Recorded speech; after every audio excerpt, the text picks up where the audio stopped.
Un vieil homme, dans le but de perpétuer sa lignée, suspend brutalement une voleuse dans les airs. Puis, il prend des ciseaux et découpe lentement son pantalon. Ensuite, il sort un vieux de 60 ans et s'avance vers la femme d'un pas lent et déterminé. La femme, réalisant ce qu'il veut faire, commence à se débattre désespérément, hurlant de toutes ses forces. Mais le vieil homme ne bouge pas d'un iota. Il s'avance rapidement, la maîtrisant, et place une paille contre sa peau. À cet instant, la femme ressent un désespoir sans fin. Mais tout ceci est de sa propre faute. Car elle est une voleuse, elle et ses complices se faufilent chaque jour chez les riches pour voler. Aujourd'hui, cependant, tout a changé, elle a vu en ligne qu'un vieil homme aveugle, après la mort de sa fille dans un accident de voiture, avait touché une compensation de plusieurs millions de dollars. Si elle pouvait obtenir cet argent, sa vie serait réglée. Alors, avec ses complices, ils se sont rendus près de chez lui pour l'observer. Après un moment, ils décidèrent de frapper cette nuit-là. Ils commencèrent par endormir le chien de garde avec de la viande empoisonnée. Puis, Lisa, grâce à sa petite taille, entra discrètement par la fenêtre et laissa entrer ses complices. Ils se dispersèrent alors pour chercher des objets de valeur dans la maison. Jacques, de son côté, se dirigea directement vers la chambre du vieil homme pour lui administrer un somnifère et le plonger dans un sommeil plus profond. Mais il ne savait pas que le vieil homme s'était déjà réveillé. Terrifié, Jacques resta figé, retenant son souffle. Heureusement, l'homme se contenta d'éteindre la télévision et de se recoucher.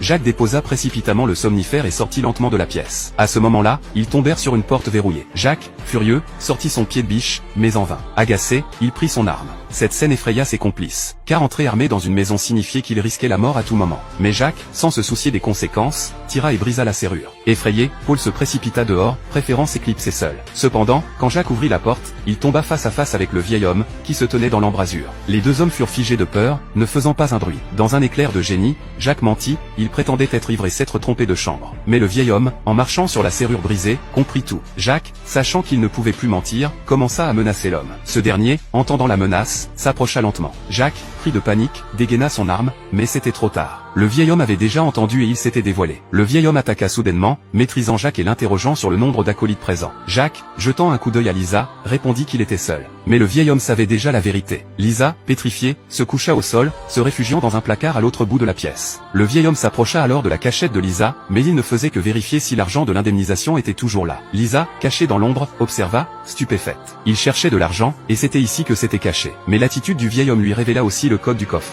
Elle envoya immédiatement un message à Paul pour qu'il revienne à l'aide.